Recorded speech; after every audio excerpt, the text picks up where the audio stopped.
अभी सॉल्यूशन आपने last lecture में देख लिया कि इकोनॉमिक डिस्पैच प्रॉब्लम को डिफाइन कैसे करते हैं और उसको एनालिटिकली कैसे सॉल्व करते हैं। तो आज हम सीखते हैं कि हम उसको एनालिटिकल से नेक्स्ट स्टेप में आगे जाते हैं, क्योंकि अभी मैं आपको बता देता हूँ कि जब जनरेशन की तादाद, नंबर ऑफ जनरेटर्स जो इंक्रीज़ कर जाते हैं, तो फिर उनको एनालिटिकली या इक्वेशंस को उनको सॉल्व करना आसान नहीं होता। तो फिर हम आइटरेटिव सॉल्यूशंस की तरफ जाते हैं, जिसमें अभी आज आप पहला लैम्डा आइटरेशन मेथड जो है वो सीखेंगे।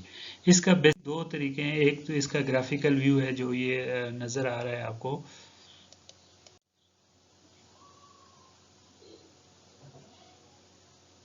ये आपको जो नज़र आ रहा है कि आप देखें कि ये आपके पास तीन लैम्डाज हैं और तीन आपके पास जनरेटर्स हैं, जिसको आपने ग्राफिकली आपने स्केल को अप एंड डाउन मूव करते हुए, जिस तरह आप एक रूलर रख के स्केल रख के मूव करते हैं, और फिर देखते हैं कि हर एक की अपनी अपनी एक ऑपरेटिंग पॉइंट आ जाएगा। उन पावर फाइंड करके टोटल जो है वो डिमांड पूरी हो रही है या नहीं हो रही, ये आपने देखना है। यहाँ पे आपने ये सर्च करना है, अगर हो रही है तो इसका मतलब है ये जो आपने लैम्डा की वैल्यू जो है वो आपने हर एक ऑपरेटिंग पॉइंट जो है वो आपने फाइंड किया है, वो तीनों के सेम आएगा, से स्केल पे होते हैं, तो वो आपका जो है वो फाइनल रिजल्ट। अगर नहीं है तो फिर आप देख सकते हैं कि लेट्स सपोज पावर आउटपुट जो है वो बहुत कम है, मतलब आप यहाँ पावर इस साइड पे है कहीं और पावर जनरेटेड जो है वो आउटपुट कम है, तो आप लैम्डा को जो है इंक्रीज करेंगे। ऑब्वियसली इन दो डायरेक्शंस में आपने मूव करना है, अप एंड डाउन। ठीक है जी, ये इसका बेसिक ग्राफिकल से आप इसको ऐसे देख सकते हैं। तो सेकंड इसको आप देख सकते हैं कि ये हम जो है वो इसको यूज़ करते हुए हम इसको कंप्यूटर प्रोग्राम भी जो है वो लिख सकते हैं। कि ग्राफिकल का सेकंड पार्ट ये है कि आप जब एक रिजल्ट आपने फर्स्ट सॉल्व किया इसको, फिर सेकंड सॉल्व किया, फिर थर्ड सॉल्व किया, तो अल्टीमेटली आप जो है वो देखते हैं कि इसको एक्सट्रापोलेट करके आप एक फाइनल सोल्यूशन भी जो है वो निकाल सकते हैं। ये सारा हम देखते हैं कि टोटल डिमांड और जनरेशन में कितना डिफरेंस है, उसकी बेस पे हम ये डेल्टास जो है वो लैम्डा जो है वो फाइंड करते रहते हैं, और अल्टीमेटली हम सोल्यूशन के करीब पहुंच जाते हैं। नेक्स्ट जो है यही अप्रोच जो है ये अब हम जिसमें हम यूज़ कर सकते हैं इसी अप्रोच को हम एक कंप्यूटर प्रोग्राम लिखने के लिए। तो ये कंप्यूटर प्रोग्रामिंग का बेसिक आपका पहला जो है वो एक अप्रोच है जो आपको किस तरह वो बताता है। अब ये देखें कि आपके पास ये कोई भी लैम्डा की वैल्यू आप यहाँ पे सेट कर लेते हैं, ये हमने सेट लैम्डा कर लिया। फिर आप उसी लैम्डा की वैल्यू पे जो प्रीवियस एनालिटिकल अप्रोच में जिस तरह हमने लैम्डा से आपको बताया था कि आप कैसे P1 P2 P3 कैलकुलेट कर सकते हैं, जो मैंने आपको अल्टरनेट अप्रोच समझाई है वो सिंपल है, उसी को यूज़ कर लें। उससे देखें कि टोटल डिमांड और जनरेशन पूरी हो रही है कि नहीं हो रही। अगर डिमांड और जनरेशन पूरी हो रही है, आपके पास में कोई भी एरर नहीं है, तो इसका मतलब है आपका जो है वो रिजल्ट जो है वो फाइनल है, आप सोल्यूशन पे पहुंच गए। अदरवाइज अगर नहीं है तो आपने अब देखना है कि डिमांड जनरेशन कम है या ज़्यादा है डिमांड से, उसी हिसाब से लैम्डा को आपने डेल्टा लैम्डा को आपने कम या ज़्यादा करना है। आपने कोई स्टेप्स रख देने हैं, कोई 0.1 0.2 जितना भी, उसी हिसाब से मुख्तलिफ लोगों ने मुख्तलिफ वजह से इसको कैलकुलेट भी किया है कि ये एक स्टेप को कैसे कैलकुलेट करते हैं एरर की बेस पे, वो भी आप देख सकते हैं। लेकिन सिंपल यही है कि आप अभी इनिशियली जो है वो आप इसको हिट एंड ट्रायल से प्लस माइनस करके आप जाएं और सोल्यूशन पे जो है वो पहुंच जाएंगे। अल्टीमेटली इसमें जो इसको स्टॉपिंग क्राइटेरिया, ये इसके 2-3 स्टॉपिंग क्राइटेरियाज हो सकते हैं। सबसे पहला तो ये हो सकता है कि आप हिट एंड ट्रायल से करते जाएं और आप फाइनल ये देखें कि आपका डिमांड पूरा हो रहा है, तो वो आपका लैम्डा हो जाएगा।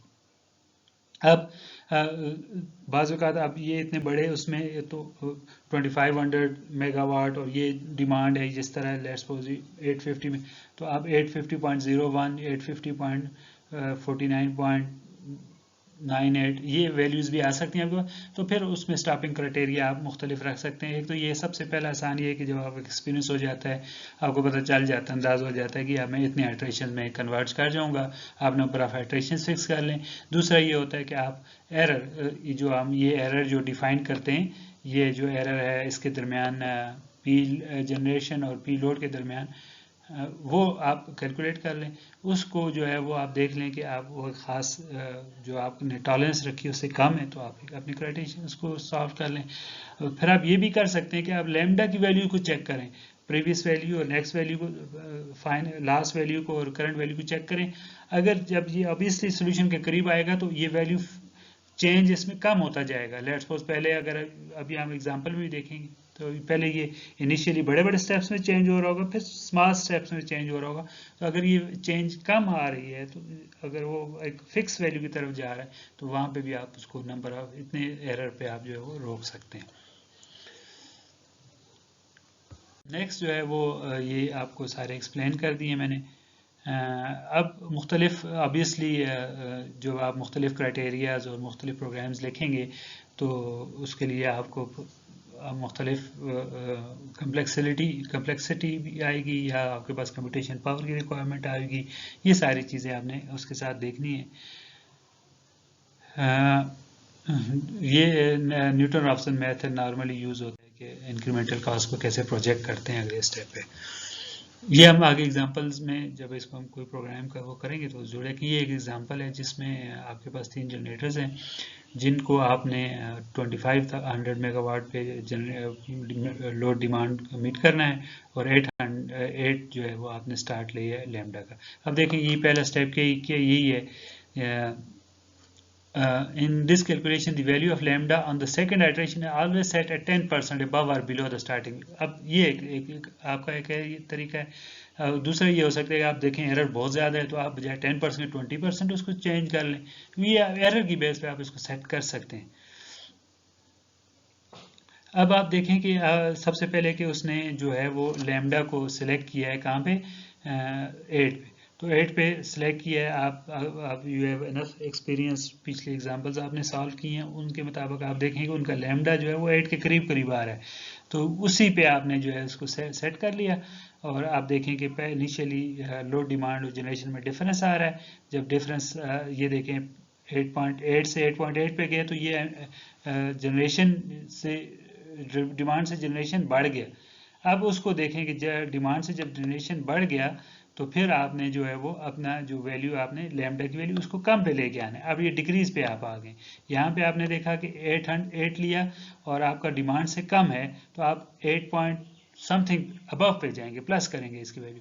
जब आपने ये देखा कि ये जो है 2795 मेगावाट ये अब डिमांड से ज़्यादा हो गया, तो इसका मतलब है आप लैम्डा 8.8 से कम की वैल्यू पाएंगे। तो ये आपने एक प्रोसीजर जो है वो रखना है। आप कोई भी इसको स्टेप्स में रख सकते हैं, अल्टीमेटली आप सोल्यूशन जो है वो अचीव कर लेते हैं। तो पहले इसमें एग्जांपल में आपने जल्दी उसमें आप उसके करीब थे, तो अब आप दूसरी एग्जांपल देखें, वही एग्जांपल है लेकिन आपने जस्ट चेंज क्या किया है कि आपने अभी ये किया है कि आपने 10 मेगावाट को जो है वो 10 रुपीज़ पर मेगावाट लैम्डा का स्टार्ट लिए। तो अब ऑप्टिमल सोल्यूशन से बहुत दूर गए।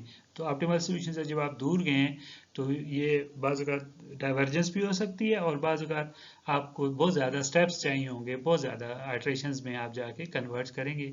और ये इट सीम्स टू बी कि ये अभी देखें ये जिस तरह 10 से 9, अब ये एक बिहेवियर देखें यहाँ पे ये चेंज आ रहा है, फिर दोबारा ये ऑसिलेटरी बिहेवियर कम या ज़्यादा का आ रहा है।